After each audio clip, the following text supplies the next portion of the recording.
surviving day by day. You barely have the strength to pray in the valley low. And how hard your fight has been, how deep the pain within, wounds that no one else has seen, hurts too much to show. And all the doubt you're standing in between, and all the way that brings you to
minute. I want to welcome everybody to the Church of the Rock Fostering and Adoption Forum. I know we have some families that are joining us via live stream. So, we're going to get started here in just a second, but we're going to let some people kind of make their way in. Just a reminder to everybody who's joining us today on site, we do have some childcare available, both nursery and school age out in the back. Our bathrooms are out here in the back. Coffee and water is in the back. You guys are free at any time to get up and move around if you need to, especially if you have kids that you're looking after. And so it's great to see you guys tonight. Good to see you. How you doing, Sean? Good. Yeah, so you guys come on in and make your way. Our families are going to come out here in just a minute. I'm Nick Glaetzer. I'm one of the associate pastors here at Church of the Rock. And this forum happened just out of a God thing. I feel like our church a couple months ago rented out a movie theater, and we went and saw the movie Unplanned. Tough movie to watch, but necessary. And after that movie, I was talking with one of our family members, actually Matt Brungard, and you'll get to hear their story in a little bit, but they have fostered and adopted 5 kids. And Matt's like, I want to go out and stand on a fence right now. And I'm like, Matt, you're standing on the fence every day. And families, people are watching your family. You guys are doing it. You're already doing your part, in my opinion. And so it was neat to think about it. And so I was convicted by that movie in the sense that I had thought about doing something like this in the past, but it renewed this urgency for me to, as a pastor, as a church, that we need to facilitate. If we're going to, ask people not to have abortions, then we need to go the distance and provide those homes. We can't just say don't have an abortion and then not show up and take those families in. And not that every Christian, not that every member of our church or every church or pastor is the one to take them into their family, but as a pastor, I was thinking, how do we as a church create cultures and support systems for people who are interested? And in the meantime, I'm having conversations with people who have done it, people who are interested. Some are just overwhelmed, right? Like, where do I even begin? Who do I even talk to? I mean, I guess I know the Mahoning County Children's Services is probably a good place, or there's adoption agencies, but which ones can I trust? Which ones do I go to? And so in talking with these families, they've recommended some. So we have some agencies here tonight that have all been recommended by these families, some agencies that they have vouched for. So I'm excited because at the end of the evening, if you have questions, if you want to talk some more, get some more information, that'll be available. And then on the other side of that are people who kind of romanticize it, like, oh, we're going to do it, it's going to be great. And they haven't really thought through the challenges that are ahead and, what it's really like. And so I've invited these families to come tonight to give us the good, the bad, and the messy, that it is very rewarding, extremely rewarding, as you'll hear tonight, but it's also extremely difficult, which is probably what makes it extremely rewarding, right? But I've asked them to be honest tonight in their sharing. And so they're each going to have about 7 to 10 minutes to kind of give you a little summary of how they got to where they're at, how they got started, and list some of the joys and the challenges personally. And they each have pretty unique situations. It's not all just like they all fostered and adopted, 1 or 2 kids. You're going to see the whole gamut tonight. So that's what I'm really excited about too, is that you're going to see a lot of different versions. And our goal here isn't tonight to talk you guys into it. Our goal here tonight is just to share these stories and let the Holy Spirit kind of do the rest.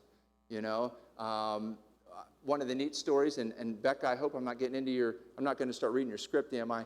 One of our families the way they got into it is they came to an event like this with a family that invited them.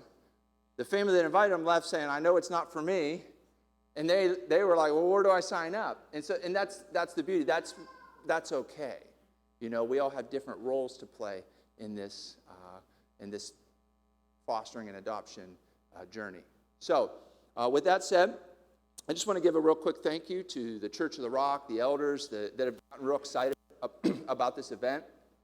And we have some people in our audio and visual, Nick Workman, Jim Penny, and Stephanie Alesko has been doing our Facebook. They've been great about getting things set up, putting things on social media, and our agencies have been great in their support and encouragement. And I want to introduce to you, without further ado then, some of our families that you're going to see tonight. We have Matt and Amy Brungard here on the end from New Middletown, and this is, there you go. So this is their family. I'm going to move out of the way here. This is their family, and you're going to hear a little bit about their story in a little bit. Do you want me to read your bio? Are you planning to share part of in your? Okay. And next to them, we have the Holmerkhausens, John and Sue Holmerkhausen from Poland, Ohio. Yeah, and there's a little picture. It may be hard to see with the light, but I can't wait. Next to them, Jesse and Tracy Bellows. And that's their picture of their daughter, Halo. And then the Cooks, Chris and Becca. Those are their two biological kids, and you're going to hear about their fostering experience. And Jared and Deanna Woodward. And so they live in Camel, Pastor and Majory. The Cooks live in Poland, and the fellows live in Boardman, and I think I said the Holmerkhausens live in Poland. And so they're basically going to share. They're going to pass the mic down. So about 7 to 10 minutes for each one. We have tissues up front. If you need tissues, there may be some in the back. You can find your way out of the back there and get some. If not, you can see Denise. Denise, I'm sure Denise has some in her. And so if you guys don't mind, I'd just like to pray before they get started. And I just invite you guys to, just open your hearts here. Father God, we thank you. We're grateful tonight. Lord, I feel the weight of an evening like this. I think of the children, the families, the biological families, the fostering and adoptive families. I think about your work that gets done through all of this. As we get to know you as the Redeemer, I think about one of the ways that you do that is through fostering and adoption. And Lord, I pray that we have hearts that are open to this evening. And Lord, if you're calling us to join this journey, whether as parents, bringing children into our home, or coming alongside folks that are already doing it, or cheering on our friends, help us to see that tonight. And if we're not, Lord, I ask that you would help us to see that. Pray that you would just give a calm confidence to all of our families tonight as they share, and ultimately, Lord, that you would be glorified. I pray in Jesus' name. Amen. All right. Well, without further ado, I'm going to let the Brungards get started. So, Timing. I'll give you a little. All right. All right. I'm Matt, and this is my lovely wife, Amy. I'll just give you kind of an overview to start with. We're in the foster care program with Mahoning County Children's Services for 8 years, and we had 9 children all told through that 8-year time with Mahoning County Children's Services, and we adopted 5 of those children. So our time with Mahoning County and our fostering experience was short compared to some here, but we filled our home rather quickly, the way God worked things out, and we just felt at that point we were on overload, so we needed to stop and to try to do the best we could raising these 5 children that we have. So to go back, when this whole journey started, we got married in 1999, and we both knew, we were older at that point, we both knew we wanted children. And so we began our journey of starting a family, and 6 years later, we were unable to become pregnant. And so we did some testing and that, and we weren't sure why, but we decided, our faith, Amy's faith, we decided that we would trust God on this, and that if we were to be pregnant and have our own children, he could do that. So we decided not to go the medical route with in vitro fertilization and that kind of thing. That was our decision. And we started talking about adoption. And so we decided to go with that adoption. And I think we started out with Northeast Ohio Adoption Agency back there in the back. We started training and looking into that with them. And I'm not sure why we went then with Mahoning County. The reason we changed is they had a lot of older special needs, and at that time we weren't ready to have a special need older child in our home. So we just, because of that, we went to another agency, and it happened to be CSB. Yeah, I guess we wanted to start with a young infant. So we got with Mahoning County. We did our training with them, and as the process went along, we started hearing more about foster care. We never thought about foster care. But the more we heard, the more we learned about it, it started pulling on our hearts, and God started moving in us. We need to do this. We need to foster care because, there's a huge need there for foster care. So they had this program, and they still have it. It's not called the same thing, but it was called Foster to Adopt. And you could talk to them more about what it's called now. But so you foster children, and then you have the option to adopt them if it works out. The goal with foster care is to reunite the children with their birth families. That's the goal. And they stress that in the training, and they make sure you understand that. So you don't get your hopes up thinking, well, we're going to adopt the first child that comes into our home. That's not how it works. So the goal is to reunite that child or children with their family. So that didn't, I guess, how many did we have? We had 2 children before we actually were considered for adoption. No. Tag team. Yeah, we'll tag team. We had, let's see, 1, 2. We had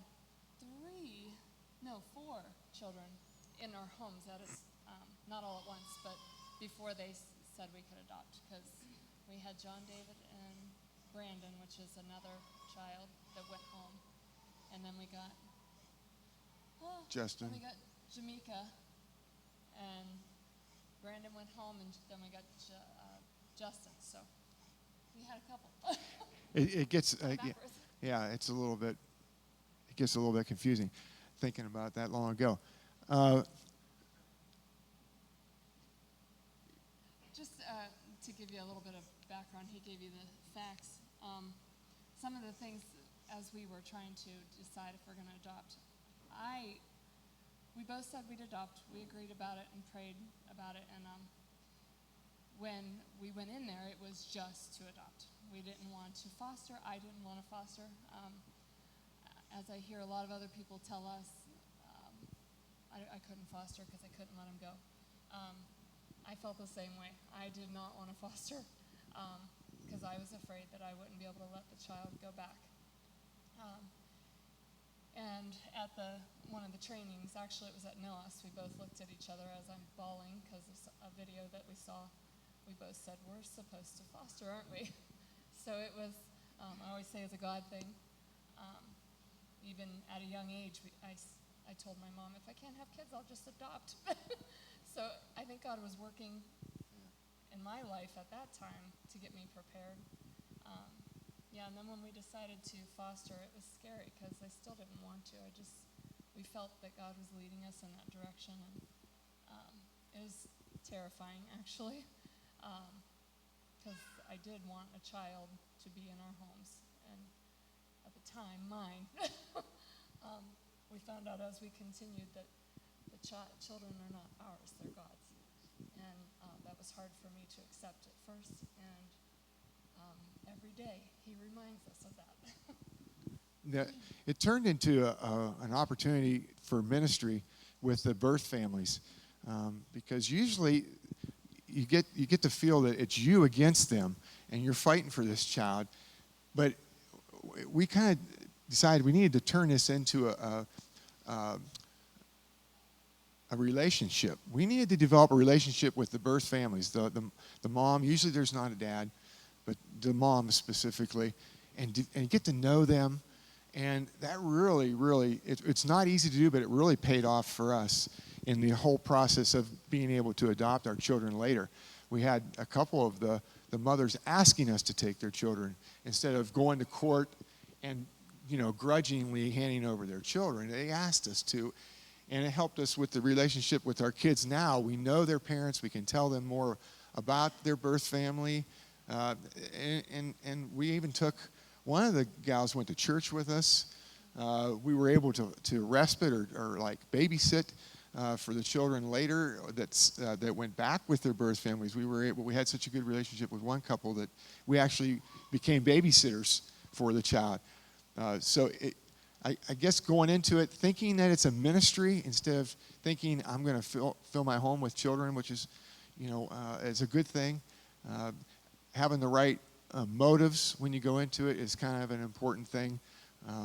Some people do it for, I guess, to fill their home. Some do it to, you get a little bit of income for it, but that's not enough, and it's not a good reason to be in foster care. I think when God starts pulling on your heart to do it, He will give you the ability to do it. I don't recommend this to people just because there's a need.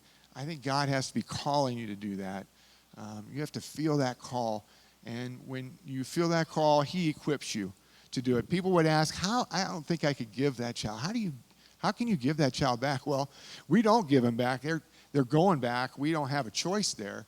So it's not about us being unemotional about it. We'd love to keep them, but sometimes they go back. You just got to keep that in the back of your head. That's going to happen. It's going to happen. It's a roller coaster of emotions. Yes. Constantly. It still is, even though we aren't fostering, we're adopting. I think any parent would say it's a roller coaster. There's ups and downs. To pair off with just getting to know the birth families, I was really nervous. The first child we had, every time we had to meet with the birth parents, I didn't want to meet. Do we have any time? Yeah. We're running out of 15 time, sorry. But as I continued meeting with them, something that I realized throughout our relationship is how important it is for us to get along. I'll finish this thought and I'll be done. One time I was arguing, just debating with a birth parent, and I'll never forget John was sitting in the van watching us, and he was upset about it and knew that we were upset. And at the end, we ended up hugging, and we were fine. It was good. And I was like, okay. I just thought that was normal. I go in the van, I open the door. I've never seen a more excited kid in my life. His face, he was smiling, and he goes, "Why did you hug her?" And I go, "Because we made up. We're good. We just had a disagreement, and we made up." And he was elated. He just couldn't contain himself. I could barely get him buckled because he was so excited. So I think it's important to have that relationship with them. And we'll let you go. Before you go, John and Sue, just real quick, thank you, Matt and Amy. Great job. Matt and Amy, we had a little article posted in the Town Crier just the other day. It's online, and they list also some of the challenges. You guys did a great job kind of listing some of those out in a little more detail. So if that, is something you could check out later. Also, after each family gets to share, if you don't have a little bulletin, there's some at the door, you're going to get a chance to ask questions. We'll put there'll be a phone number. You can text those questions in, and then after they all share, so write your questions down, or you can even start texting them now if you have them, so you don't forget. And I'll start just kind of keep track, and we'll cover as many questions as we can. We may not get to them all. Some of them may be, duplicates or whatever. But thank you, and John and Sue, you're up. Hello, my name is John, and this is Sue. And our stories are similar in that when we first got married in 1973, we were both 20. And I don't know about her mom and dad, but my mom and dad were like, "Sure you want to do this?" And it was a God-driven relationship from the very beginning. And I guess Sue led the way. We didn't have children right away. We went to see a couple of doctors, a few doctors, and we decided to let God take care of it. Mm-hmm. And we got into fostering very early in our lives. I think we were 22. And I was working, I worked a lot of hours. It was mostly Sue, but I was a lot of support from me. And it started, I want to say a ministry, but it's a life. It's just what we do. It's what we did. And we had hundreds of children. And it's always rough letting the kids go, especially babies. Very hard. But you get to learn that God has control of all these things, and you have to be careful not to get a hard heart about it. And once again, you're not there to serve. You're there to be used.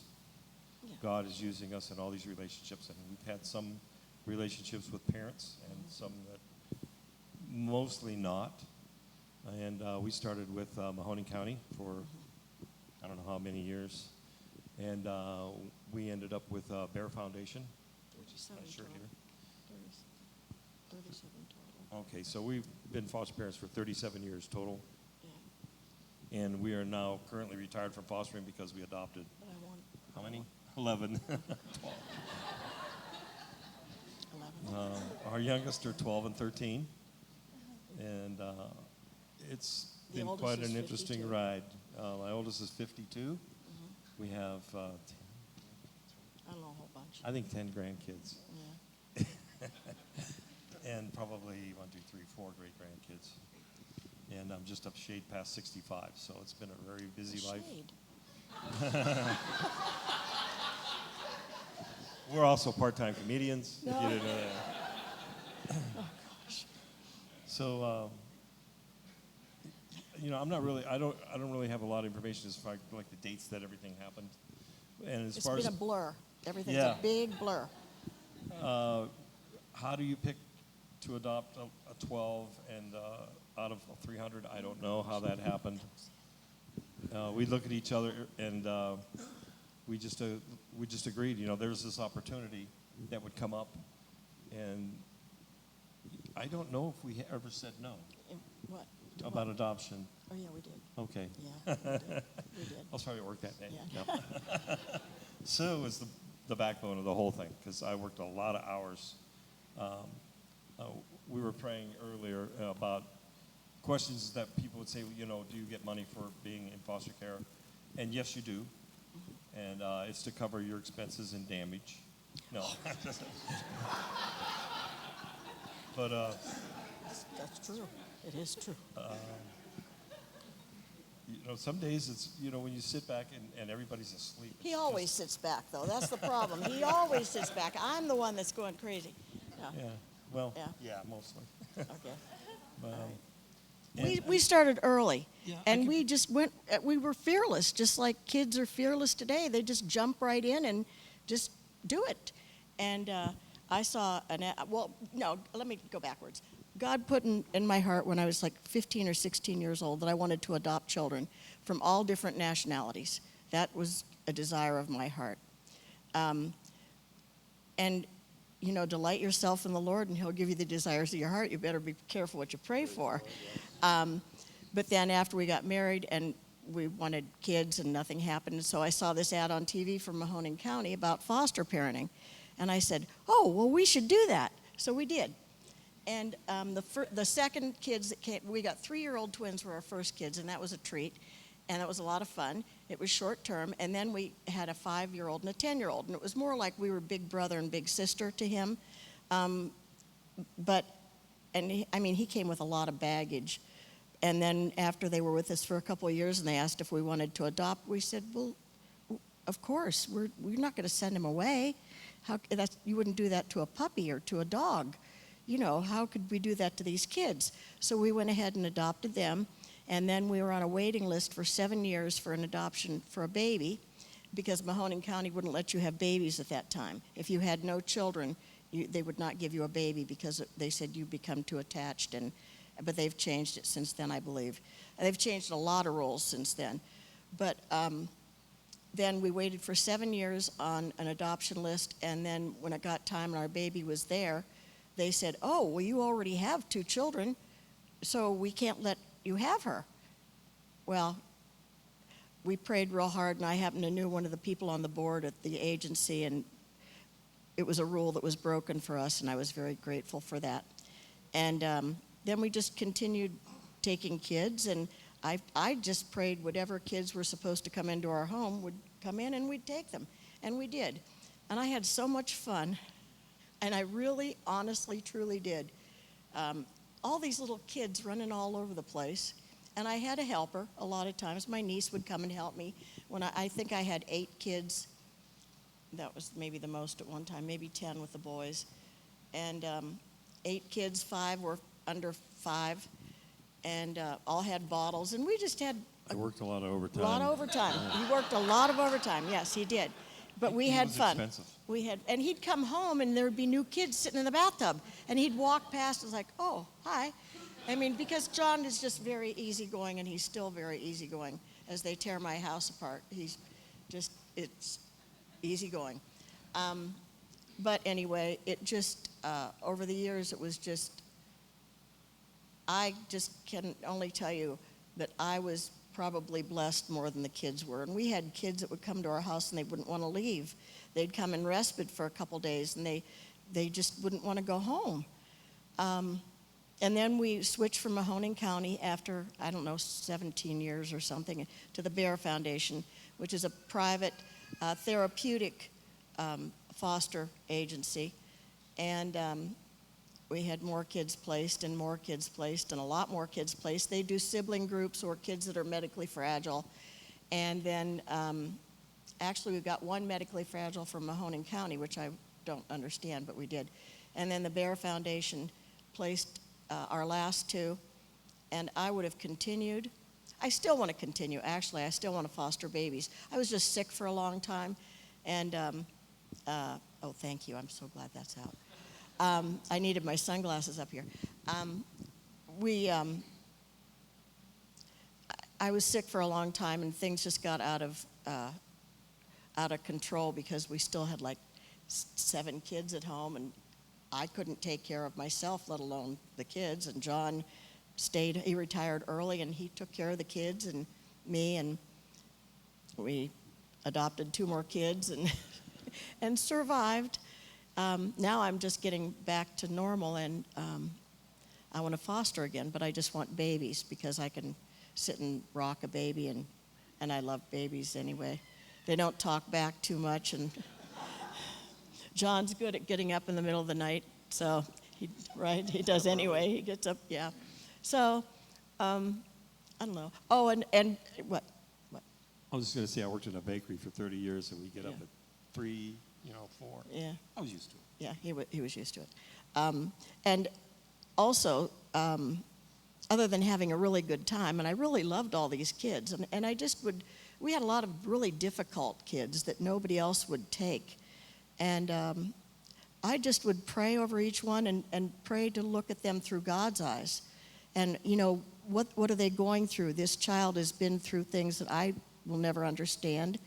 And just trying to give them every benefit of the doubt that I could and not make big things out of things that aren't worth being made a big deal over. Don't sweat the small stuff, I guess, is what it was. So we didn't. And we had a really, really good long run with both agencies.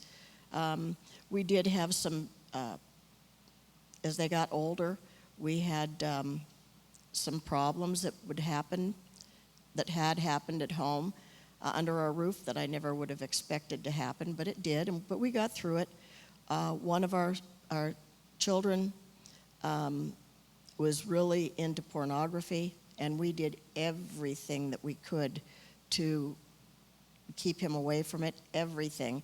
But he would go and steal things out of the people's mailboxes and from the store, magazines or whatever. And we were fearful for our other children. And we went through reactive attachment disorder training, which was something else. Another class. Yeah, another class. And he eventually had to be moved. His grandmother, his biological grandmother, was able to take him. And that doesn't happen very often, but that was unfortunately something that had had to be done because I had to protect. It was our job to protect all the other children and ourselves and him, So we had to have one child removed, and that was very sad for me because it was just, we kept his brother. We had his younger brother with us, but that's all come to pass, and it's all good. Our children, some of them have met their biological parents after they were adopted. Most of them were babies. Seems that most of them were like 22 to 28 months old when they came, except for a few. And some have met their biological families. Some don't really want to have anything to do with them. The one whose brother had to be moved, Billy, our one son that is now a Marine, and I'm very proud of him. He met all of his sisters through Facebook, and I was just, I said, you should be on TV. I sat and cried. They all had a reunion in our family room. Like there were 7 kids, and they were put in Christian homes. So it was really, really exciting to have that happen, and he keeps in touch with them. They're coming to his wedding, and I'm just excited about that. Others don't want to know, don't care to know, have never asked anything, but in case they do, I'm like a spy. I should have been with the FBI because I track everything down and everything and anything, and I know everything that there is to know as far as their biological parents, as much as I can know. So if they ever want to know, I've got it, sealed up and put away. So that's. Are you gonna say John, anything? John, Anything else to add? I'm going to ask you for your final thought, but thank you. Your time is up, but go ahead if you have a final thought, and I'm going to ask you to My pass it. final thought would be bold. Step out You know, and do it. Just do it. If Holy Spirit is working on you, you've got so much backing. You've got so much power behind you. You have no idea. Yeah. And the And change. our last 2 adoptions were medically fragile kids, both babies in a Miracles. lot of trouble. Wow. Life flights, multiple surgeries, heart. And today they're out here playing in the parking lot. So, we were instrumental in that, and we're just being used of God. I'm not in it for any fame or any glory. I just want to know that I did what God called me to do when it's my time to go. That's right. And it's very simple, That's right. but you do have to be very bold and fearless, because you're like a missionary going out Yeah. into a mission field that just is in your backyard. And this isn't babysitting that you get to send kids home when you're done.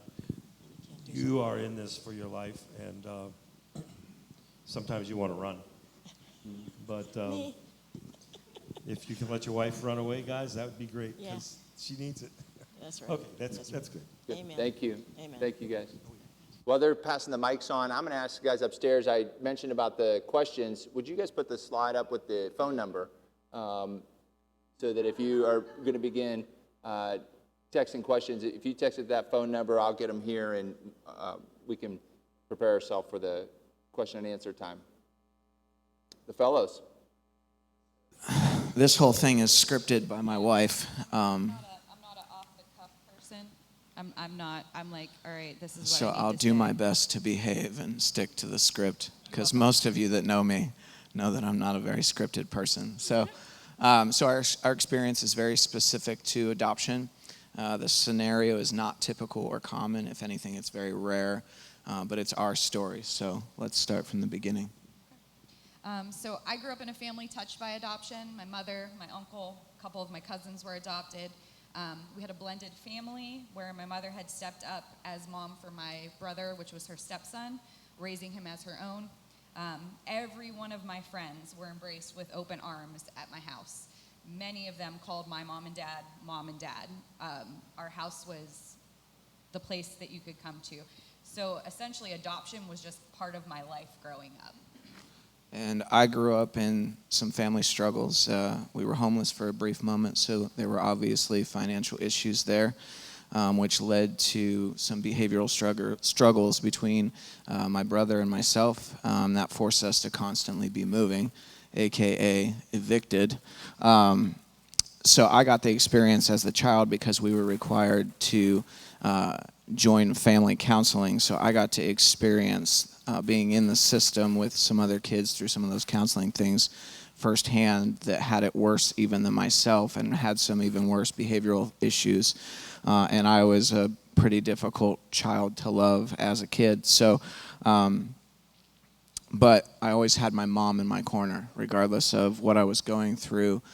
Even if I was in the wrong, my mom was always there. She always loved me, so I was thankful for that. So for myself, I just have always had a place in my heart for kids that are hard to love, or kids that don't feel like they have anyone in their corner, regardless of the circumstances. So I've always just wanted to be that person for kids that my mom was for me.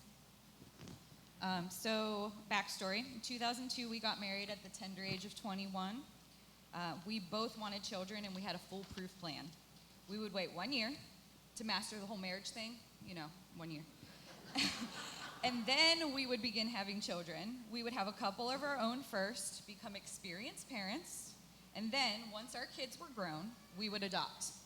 Our experience would make us more prepared for any extra challenges or baggage that would come along with the children that we took in. So, solid logic, right? Well, life didn't quite work out as planned. Surprise, surprise, marriage wasn't mastered in a year. Still isn't after 17 years. Shocking, right? 17 years. Okay. So around year 5, we figured it was a good time as any. Several months passed with no baby, so we spoke to my doctor. Due to some test results, we were referred to a fertility specialist. Within a couple months, several things happened. He and I both were diagnosed with rare conditions affecting my ability to conceive, but to even carry a baby to term. I suffered an ectopic pregnancy miscarriage, and then the company I worked for closed down, taking our medical insurance and a significant portion of our income with it. So roadblock after roadblock, we were heartbroken, we were discouraged, and just confused. And why did God give us this desire to be parents when we just felt like our dreams were just crumbling in front of us, and all we could really do at this point was pray? A couple of months later, I got a phone call from a woman I had worked with at the time of my miscarriage. Conversation went like this. Tracy, are you pregnant? No. Do you want Why? Do you want a baby? What? So she went on to explain that her daughter's best friend was living with them due to family troubles. She was a teenager, a senior in high school. She was pregnant.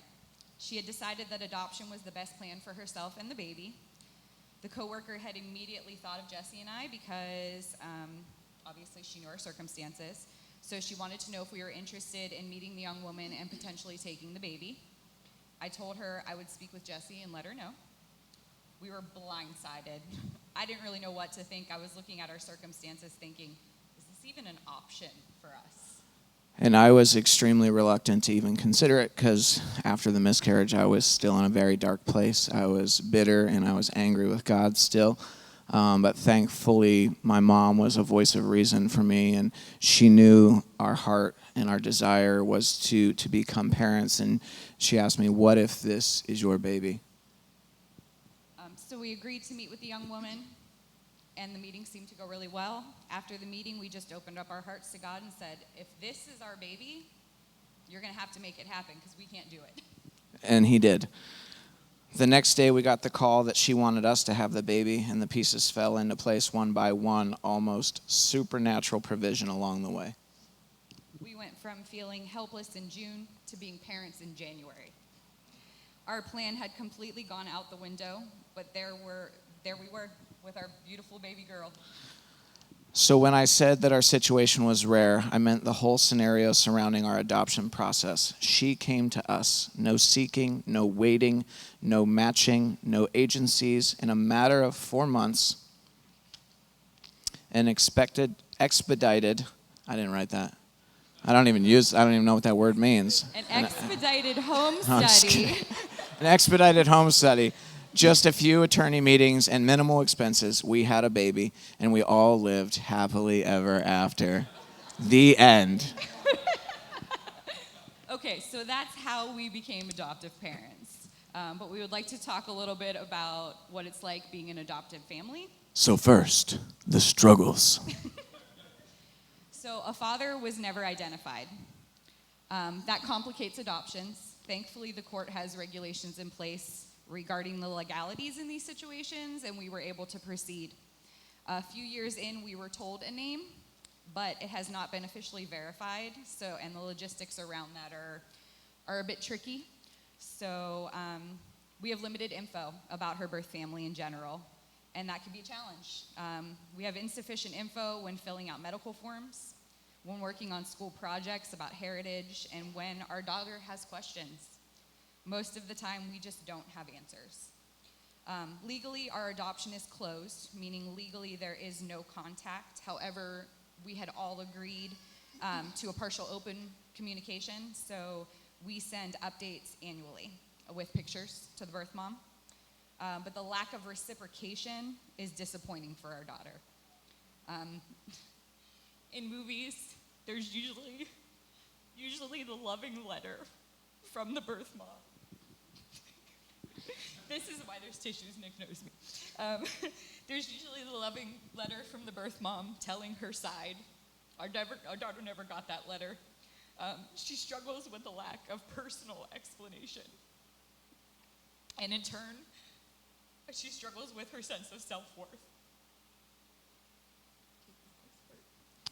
Adoption always results in some level of trauma for the child. Even if they are placed with their family at birth, they are removed from their biological attachment, and it affects them mentally and emotionally. For older children, their experiences are contributing factors to trauma. In our situation, we are aware of substance use during the pregnancy. We are unsure if that has any way affected our daughter's health or development. It may be strictly coincidental, but we recognize some behavioral struggles around preschool age. Around preschool age, we started recognizing some struggles, and so we got her in with a counselor, and she has received a behavioral health diagnosis.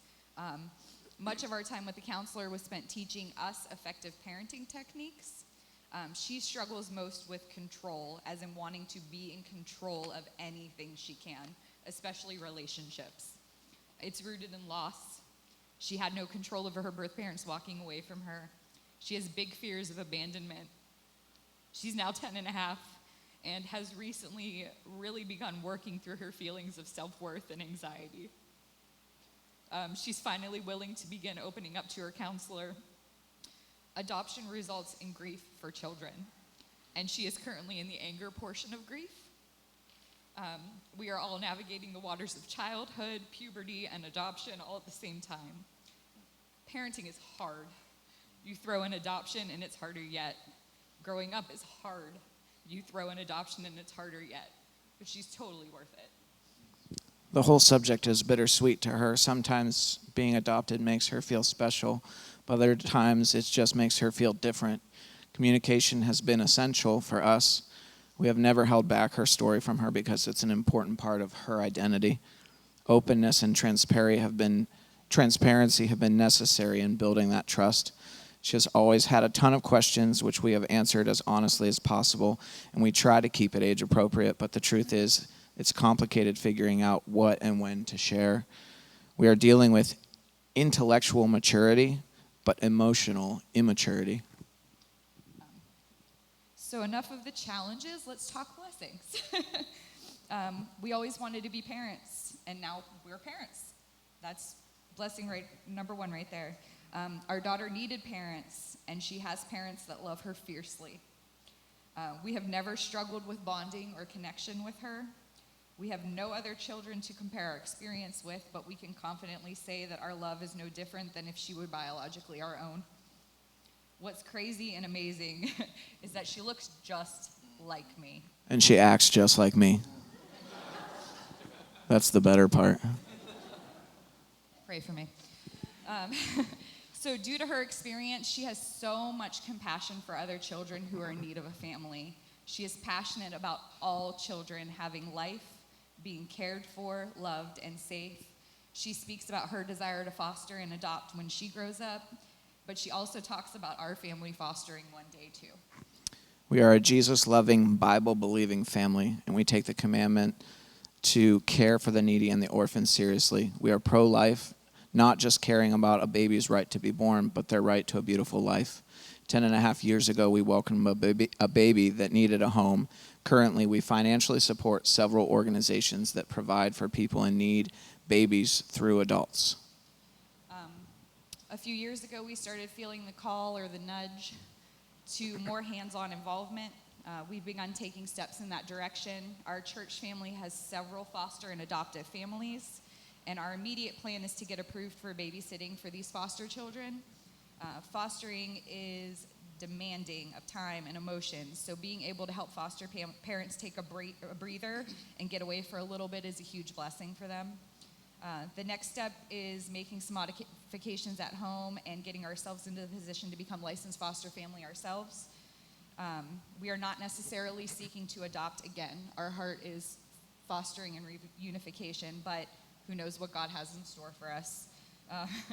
At the very least, we want to provide a loving and stable environment for children in crisis. We are so grateful to be a part of a church family that has a heart for this need. Community is 100% necessary support for families in this. So that's our story. We hope that it enlightens and inspires you all to step up in some way for these children and families in need. It really does take a village. Even if inviting a child into your home does not feel like an option, please find ways to actively support those who are in the trenches. Prayer, an ear to listen, a shoulder to cry on, a meal, babysitting, resources, whatever you have to offer, there's always somebody that's willing to receive it. That's our story. Thank you, fellows. Appreciate that. Great job. Next up, we have the cooks. Should we stop now and pray before you start? Poor Becca. All right, my name is Chris. This is my wife, Beck. We actually just recently moved back from Florida.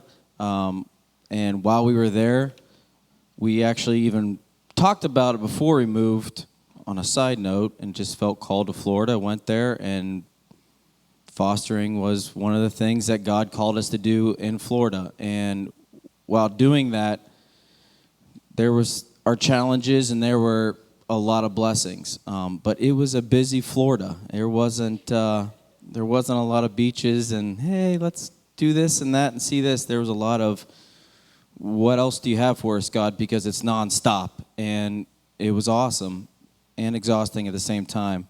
My wife talked a lot. Her big thing is why. Why do you want to do this? What is your heart? What is your true focus on jumping into these stories and making that your life? I mean, you have to look at your life and go, I'm going to be one of these stories if I choose to do something like this. So one of the things that my wife said, what is our why? Even before we jumped into it, it was, what was your why? And my personal why was, I want to be a voice for the child that didn't choose this life of losing their parents or their parents making the wrong choices and being ripped from the home. And I wanted to be there as the father figure that I could be to give them a stability, a safe haven, a place where, if at all, I work to give them that strength and that, stability of not having that for the situation they're in. So for me personally, that is my why, and then it's up to you. I'm going to do a lot of reading so I can stay on track. But I was never removed from my home, and the source of my pain is much different than a foster child. I will never pretend to understand what it's like to be ripped from my home. But I've still felt the sting of a broken home without a father. So my why is because a drug addict murdered my dad when I was 7 years old. And I believe that a way that I can allow God to take what was meant to harm me and use it for his glory is to advocate for the addict and provide a safe home for their children while trying to provide some sort of help in reunification and healing, instead of grouping an addict as disposable and not worth fighting for, since all they do is hurt themselves and those around them. So for me, knowing your why is so crucial, because fostering is so hard and demanding. You will need to cling to your why throughout this entire process. How we got there spiritually, a lot of prayer, talking with people we respect in the faith and seeking counsel from them, talking with people who have fostered or were currently fostering to get advice and input, and what they thought that this has the potential to bring to us and our family. We have 2 biological children that we needed to make sure they were on board with this 100%. How we got there practically, kind of as Nick said earlier, fostering is something that we had always talked about and wanted to do, but it's just a matter of getting a good enough grasp on our own lives and when we would feel that we were able to provide enough stability to somebody else. So when we moved to Florida, away from everyone we knew and every support system and resource we had, we thought this would be a great time to dive in. We had made some friends in Florida who were going to a fostering meeting, and they invited us, and they left the meeting saying, no way, and we left saying, absolutely, where do we sign up? So when talking with Nick about our fostering journey, it was a calm and normal conversation. When he had mentioned coming to the Adoption and Fostering Forum and speaking in front of an undisclosed amount of people, my attitude changed from calm and peaceful to anxiety and hesitation. Why? The bottom line, control. In a smaller setting, you still have what feels like anyway, control over a situation, even if it's subconsciously. In a setting like this, we're vulnerable and we're in a way out of control. I can't control how you'll view us, react to us, see or hear our stories. And then I thought, such as fostering. There's so much control lost for you and for the kids. With foster kids, you don't have control of the home that they've come from, their brokenness, the behaviors because of their brokenness, their meltdowns, their lack of trust, their fear of sleep because they don't want to be vulnerable. It's all out of your hands. They've had lives that they've had no control over and have been at the mercy of their caregivers' decisions, and it's not their fault. You have got to be flexible, patient, consistent. You're playing a major role in rewiring their brains and their hearts, and it takes time. Things that took time for us were bedtime. We had kids in our home who for their entire lives had never slept in a bed. We're talking 4-year-olds who had never experienced a good night's sleep in a bed. We had to sleep train, create healthy associations with bedtime, so routine is key. We put our foster kids to bed an hour and a half earlier than our bio kids so that we could have some uninterrupted time with our bio kids. Another thing that we experienced that's pretty common with fostering is eating. Eating can be a struggle. We had a girl who wouldn't eat in our home, nothing, for 3 days when she was placed with us. We were working with the caseworker and our licensing agent because her family wasn't being helpful. And a lot of times you'll find the biological families of these kids, sometimes they don't want to help, and they don't realize that you're doing that at the expense of the child suffering. But we finally found out from her grandma, who lived an hour and a half away, that she would only eat McDonald's. Well, we are a family that doesn't eat McDonald's. So I got a box from their nuggets, cooked organic white meat nuggets, and put them in the box. And she ate them. We couldn't figure out the French fries, though, so we just nuggets. We had another little girl who was only used to walking alongside the counter and grabbing whatever her little hands could reach. She didn't know what it was to sit at a table and eat a meal. She also didn't know how to use utensils. She had a lot of food anxieties, and it took a good amount of time for her to overcome. You cannot be rushed with these kids. You've got to meet them where they are and help them grow from there. You cannot shove them into a place that's convenient for your schedule. Real quick. When that young lady came in our home, we had 9 kids. We had 9 kids in just a year. So from, was it August to November? From August to November, we had 9 kids in our home, in and out. They've never seen that before. There was such a need. It was just insane. And even at that short a time, it was exhausting because you go through all the placing them or taking them to the doctors to get their checkup instantly as soon as you get them. You have to do that. You have to get things properly done in order to continue having them in your home. So we were exhausted. And then when you come to a child where, you think you've seen most of it, and she didn't even she wouldn't even sit down for a meal because she's never had a meal in a group setting. She never sat at a table with people and ate. She literally was put in a high chair in a corner, or she sat on a couch and she was just given a piece of cheese, and that's what the grandpa told us later. That's all that she received. They're just random pieces of food. That there was 3 kids in that home. So sometimes the brother would take the food because he was hungry. So there was a lot of eating issues that we had with this young little girl. And the fact that my wife, like you said, John, I worked a lot of hours and it was far away. So I was not there for everything, and it was hard to hear what she was going through.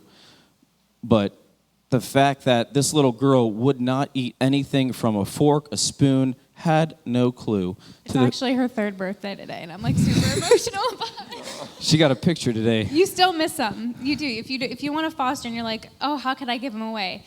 It is a grieving process on your end. It doesn't go without pain, but I don't regret a minute of her being in my care. I would do it all over again, even if I knew from the moment I laid eyes on her that I was going to lose her. And she, by the time that she was placed back into her home, she was reunified with her dad. She was eating at the table. You give her a full plate of food, she'd eat with a fork, and it was just a huge, huge blessing. And it's that kind of stuff. It's those experiences that you cling on to. Because yes, it's hard, but it's also a process for you have to look at it as everything you do in that home with these kids is a seed that you are planting in their life that you don't know. You know, Cheyenne, she's 3 today. She would just freak out when we would go to church. She would just, where are we going? Who lives in your heart? She did not say Jesus very clearly, but she was screaming Jesus. And just the fact that the excitement that she had, where if she was in another home or she wasn't able to get in a home, because sometimes that's an issue, that seed would not have been planted in her. And just to be able to be a part of that is where it's exciting. You know, we had preemies come into our home. Yeah, they'll never know us. They will never know that we are part of their lives for 2 to 3 months, whatever. But to hold them and to pray and break things off of their life and to just stand there going, I don't know where you're at in life, but you are in my home and I'm blessing whatever you do. That's the exciting part of it. It really is.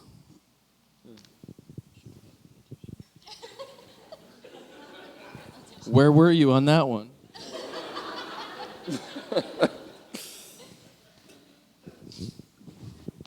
I wasn't the one that was supposed to cry. It was all her. I don't know what's going on.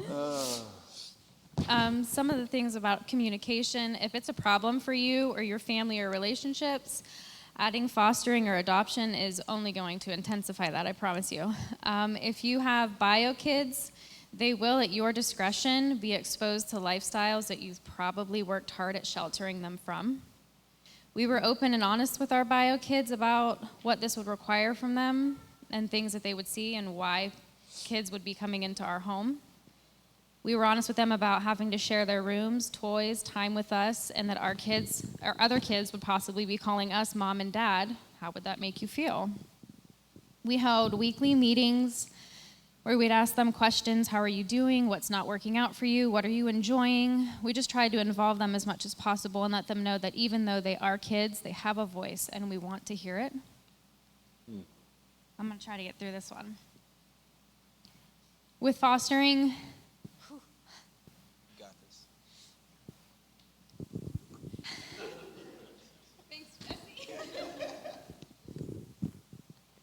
your life goes on. No matter how noble you think you might look, because you began fostering or adopting, it doesn't just slow down. We were licensed for 2 months when my brother was life flighted to Pittsburgh. You might have to read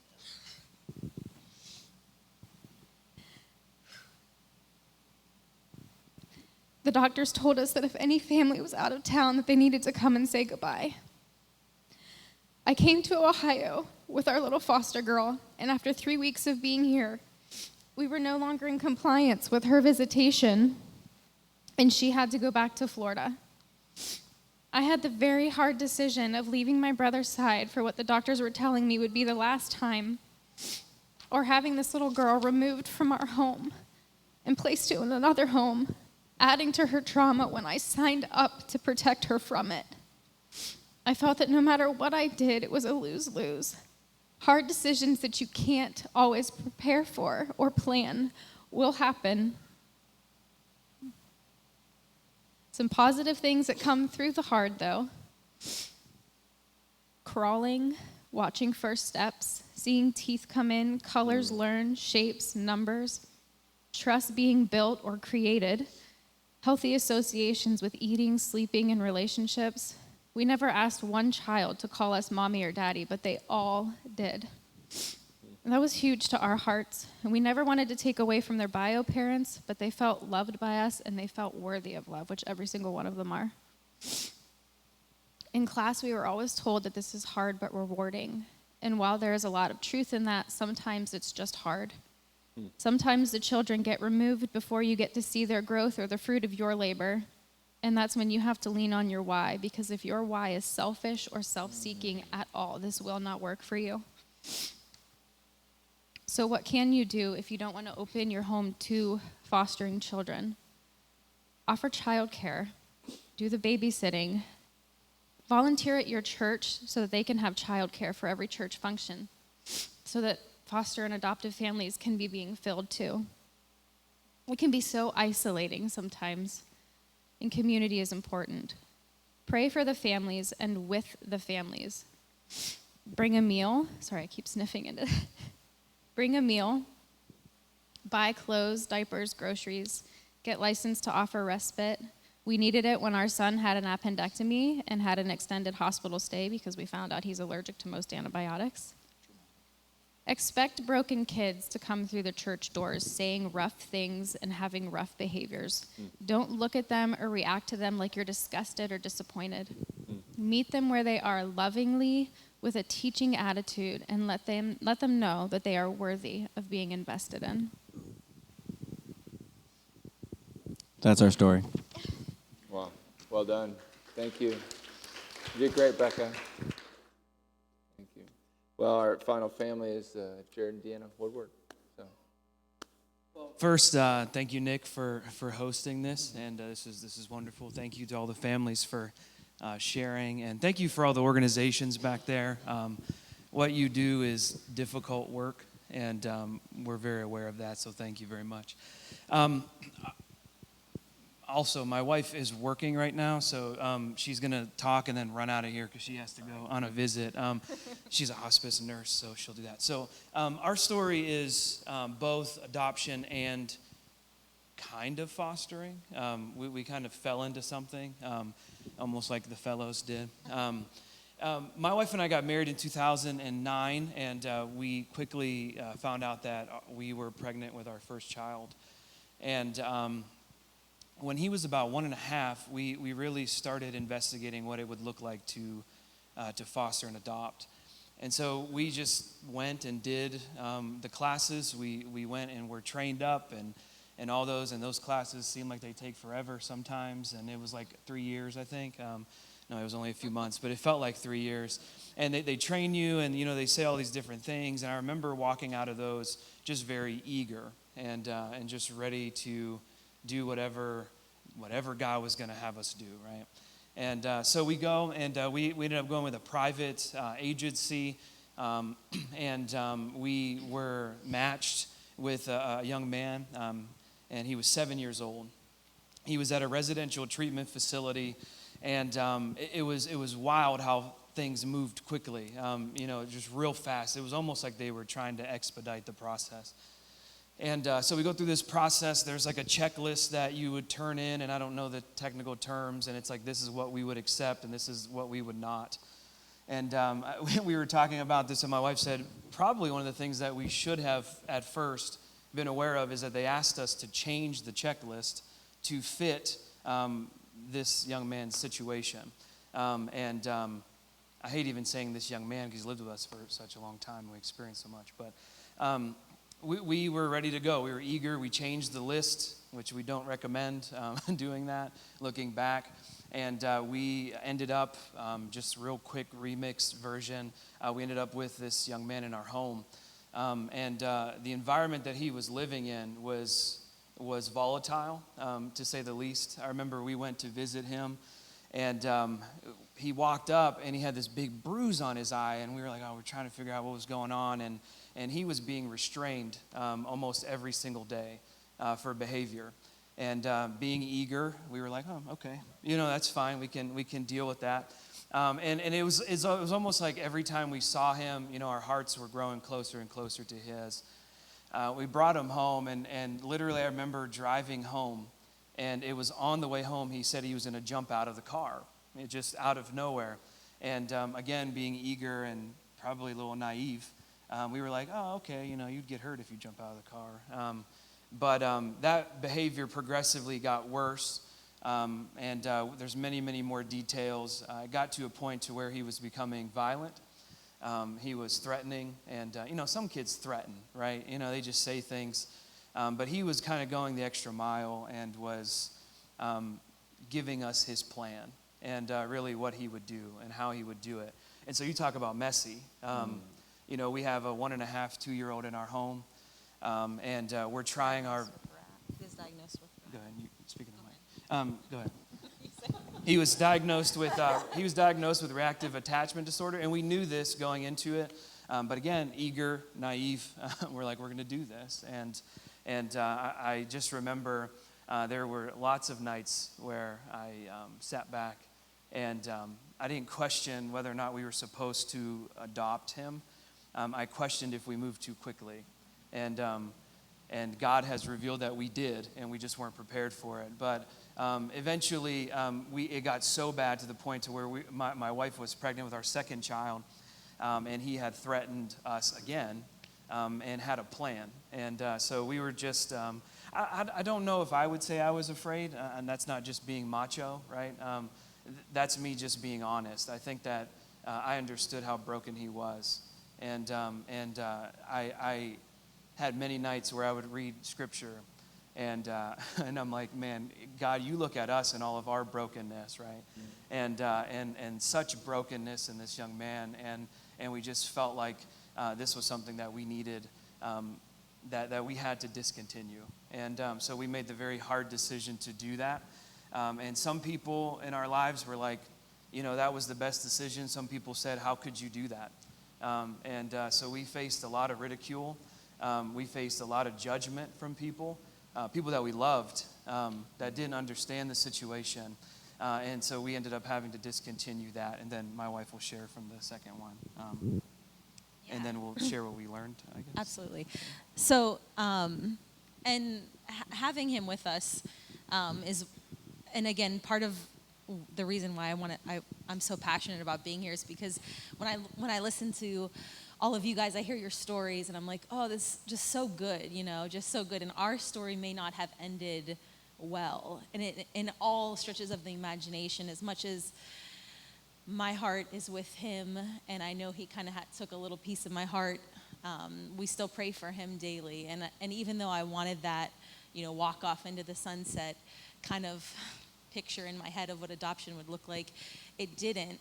But you also have to realize that these kids are fragile, and if you go into this ill-prepared and ill-advised and maybe making decisions that you shouldn't have, aka the checklist that we knew we shouldn't have never changed, which is something that we had gone over before, you're affecting their life more than yours. And so it's not to scare you, but it's also just to walk into it confident as to what you can handle. And that's different for everybody, right? Everybody some people can handle one kid, some people can handle two. 100 something, yeah. At one time, right? Yeah, right?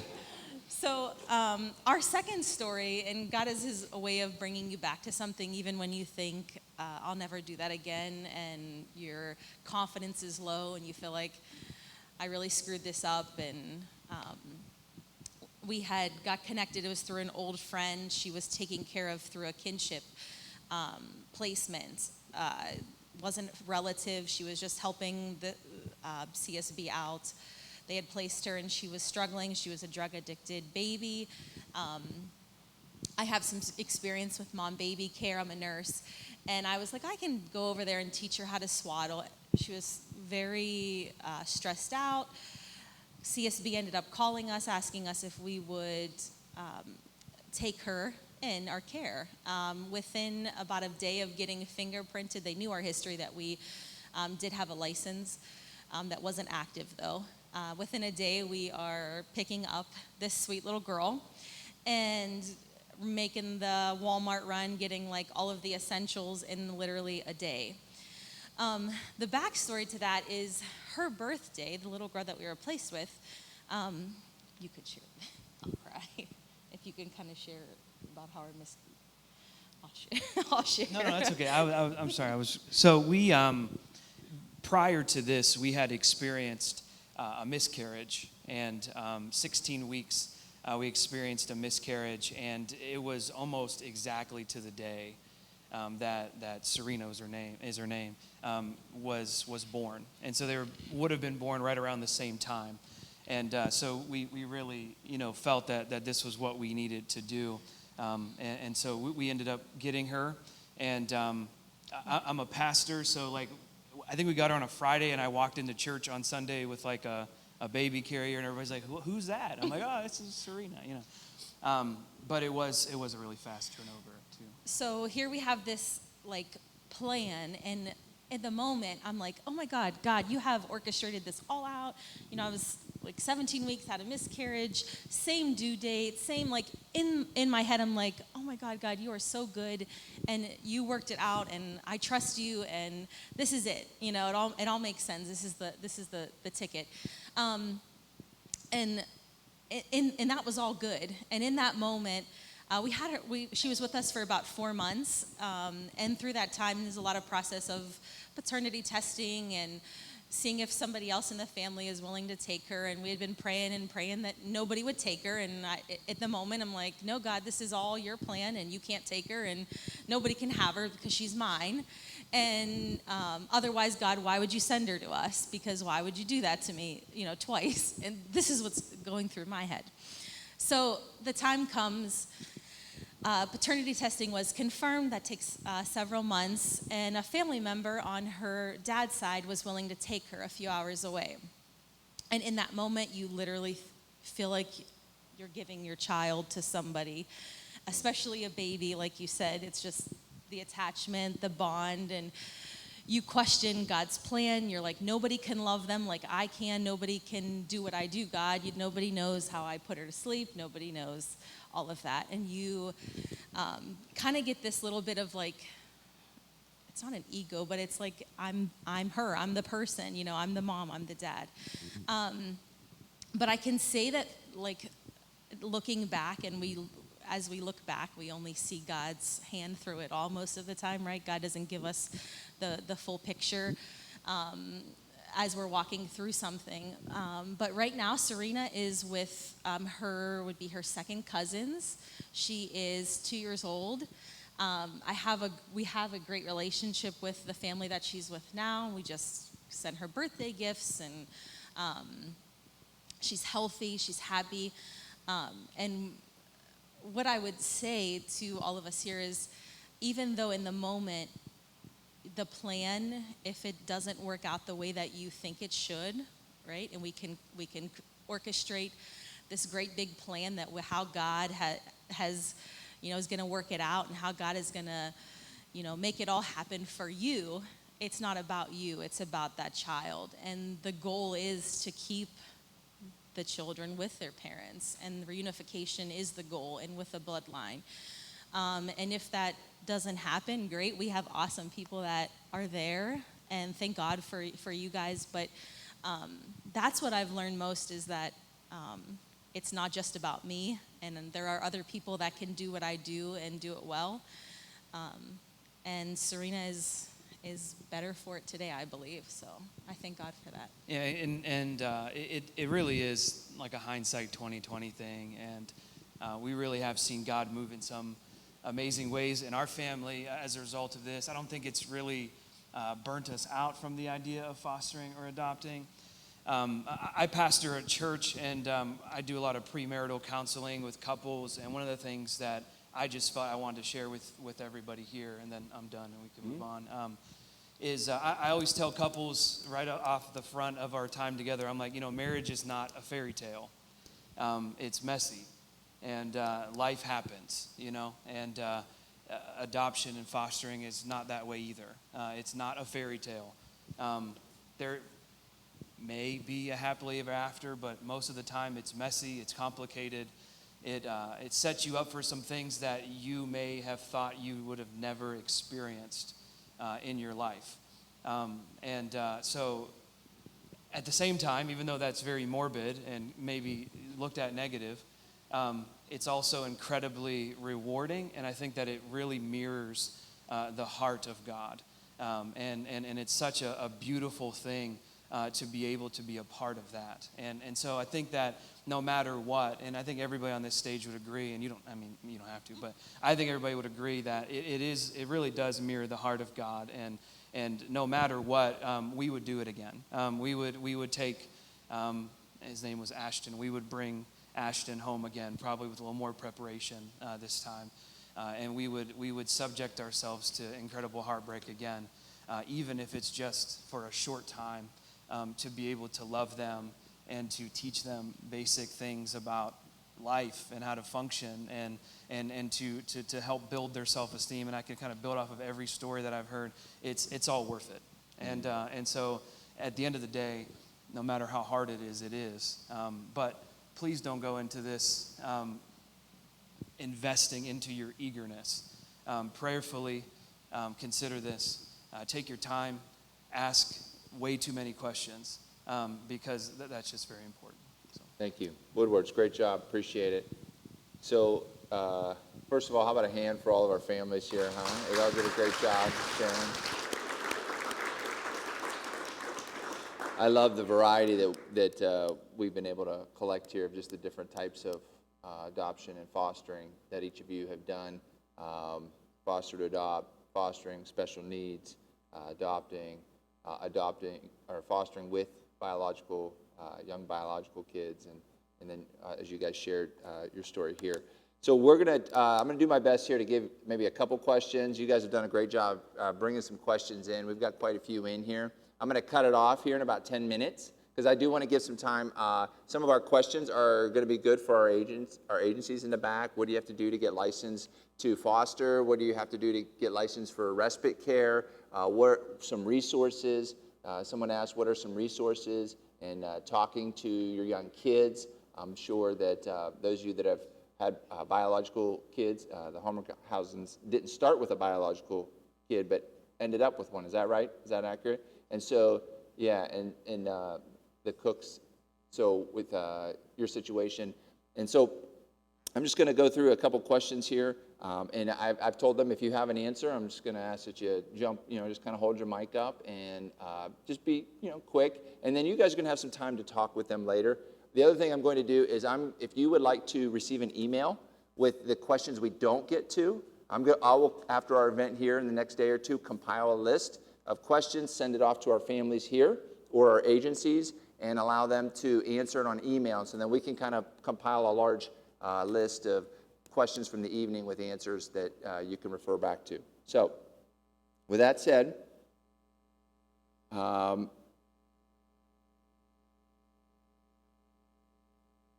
has fostering affected your marriage, other children in your home, especially when the children leave?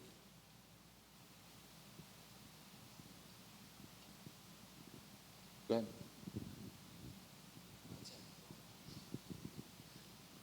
We've had a lot of experience with that. We've had kids leave, and our biological son had the most heartbreak when kids would leave. We did fostering for 15 years, or something like that. And then John was born. God gave us a biological son. And he really gets hurt when children had to go. He was the most, your biological kids seem to be, they're emotionally attached to you. And you want this to happen with all your foster kids, and it doesn't usually happen without a lot of work, a lot of input from the parents. So how does that affect you? It affects your marriage. You've got to be there for each other by the hour. These things happen, very traumatic. You might have a little baby. We had a baby, Mary, was our first baby, Amanda. And we had her for a year, and she had to go. And it broke us up really. That was our early on in our years, and we were young and pretty gung-ho, and still, I'm laid back, so I make it all sound so positive.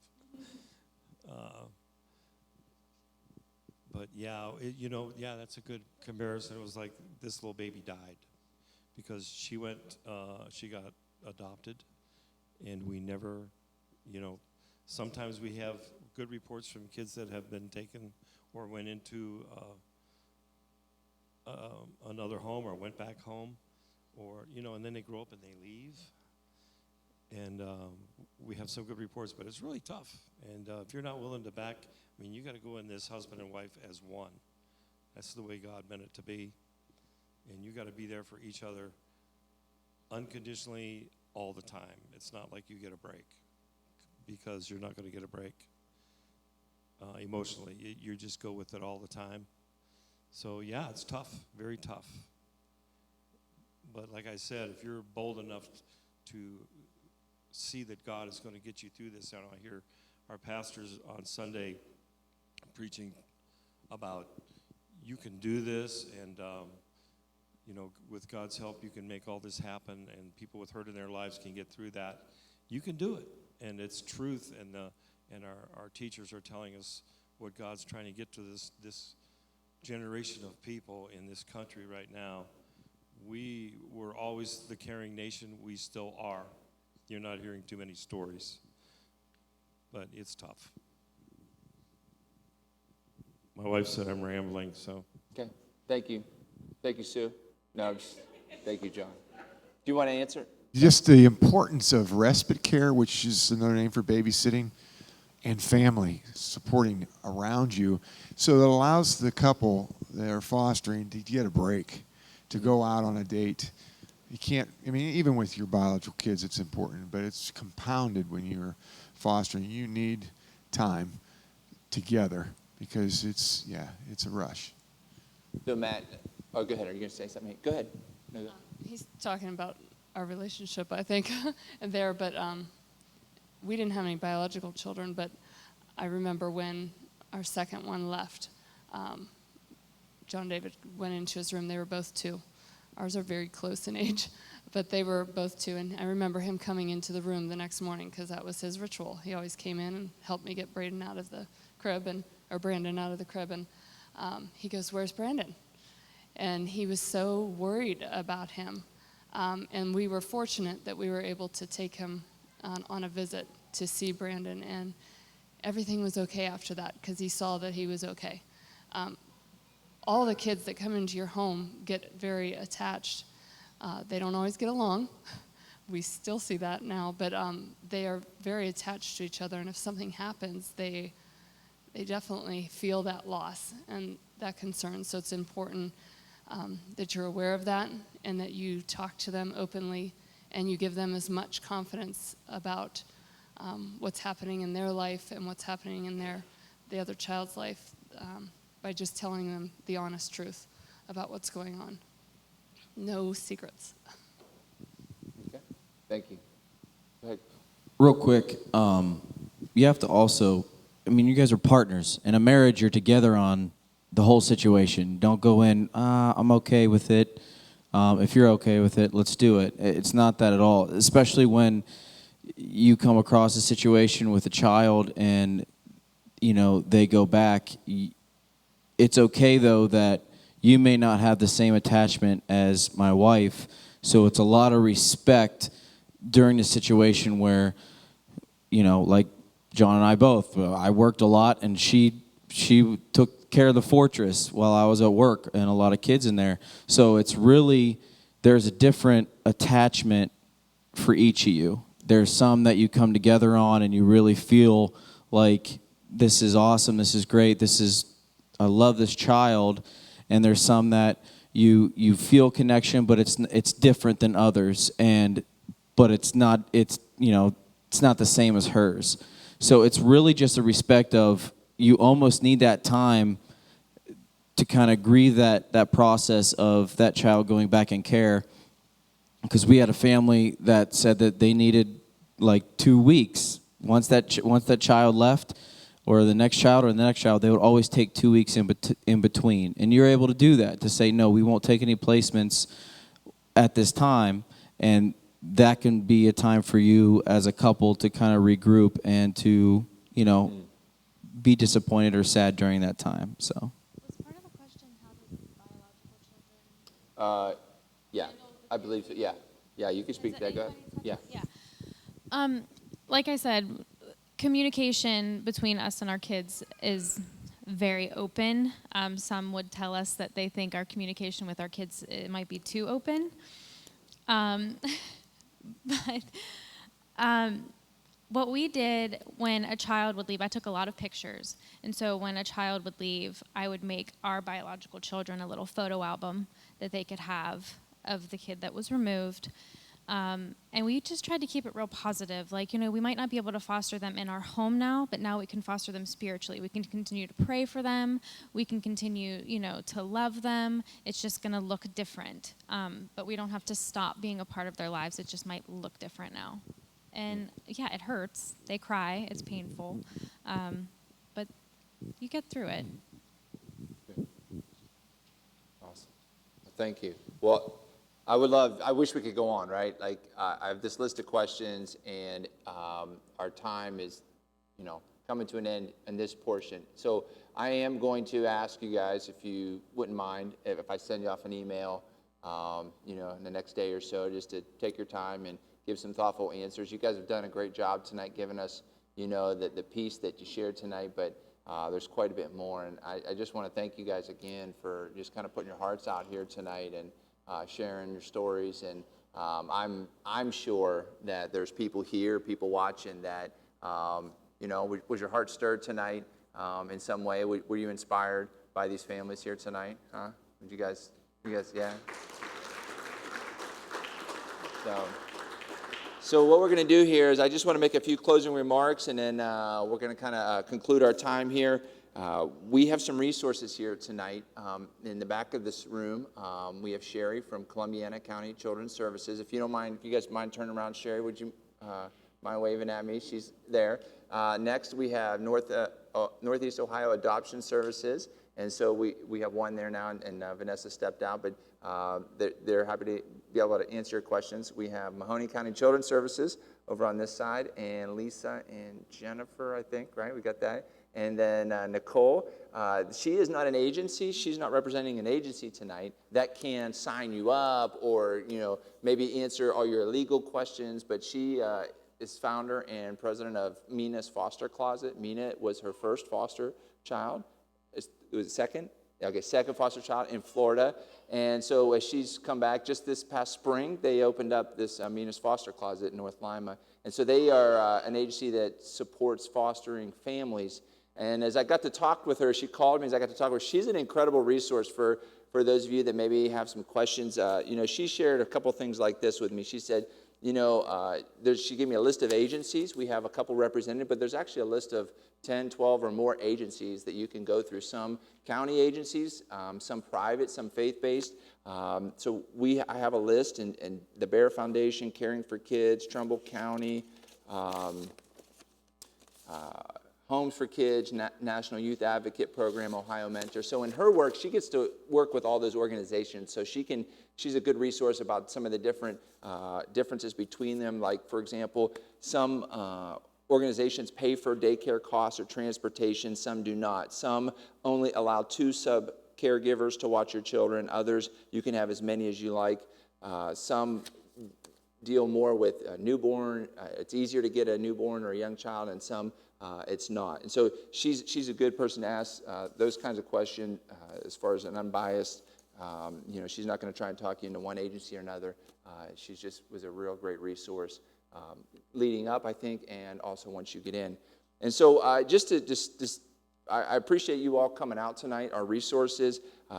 They are here to answer questions for you guys. They're not here to recruit you or to pressure you. They respect the process of this whole thing. And so you don't have to kind of like, if you're not sure, just like hurry by their table. They've all been recommended by these folks here, and they have a heart. They're here representing kids and their families. And they're not here to just get anyone on board. They're here really to just, serve in the way that they're called. And so with that said, in the email list, I just want to, wrap it up in prayer and just, again, thank these families here. Again, tonight, thank you all for coming out here tonight and supporting them. Some of you I know are not thinking about fostering and adopting. You're here to support these families. Some of you, maybe you weren't thinking and now you are. And some of you, maybe you were thinking and now maybe you're not. And that's okay too. But listen, as churches, as a community, there's a great need for this. Not just here in Mahoning County or Columbiana County, but in Ohio, in our culture, in our world. There's a great need for this. And we all can do our part. And that's what we're looking for tonight. So if you wouldn't mind, pray with me, and then I'm going to open it up for you guys to get up and move about the room and do what you like. Father, we thank you today for this incredible time. I thank you that all throughout this night I could see your heart represented in these families. And not just in them, but as they testified of their families that maybe haven't brought kids into their home, but they supported them, the people that have brought them supplies, the people that have encouraged them, the family that have helped watch their kids. And Lord God, I just thank you that you are at work in this. And I ask that you would help us all have wisdom, have courage, have the boldness that was spoken about tonight to move forward if you're calling us to do such a thing. Lord, I pray that as we leave here tonight, that people will just have a confidence about your voice, that they will hear their shepherds call and that they will follow. I pray this in Jesus' name. Amen. All right, well, that concludes our forum for tonight. Thanks for joining us if you were online with us. Thanks to the families. Thanks you all for coming out. So feel free to move about the room. Like me, I once was lost, but now I'm found. Was blind, but now I see. 'Twas grace that taught my heart to fear, and grace my fear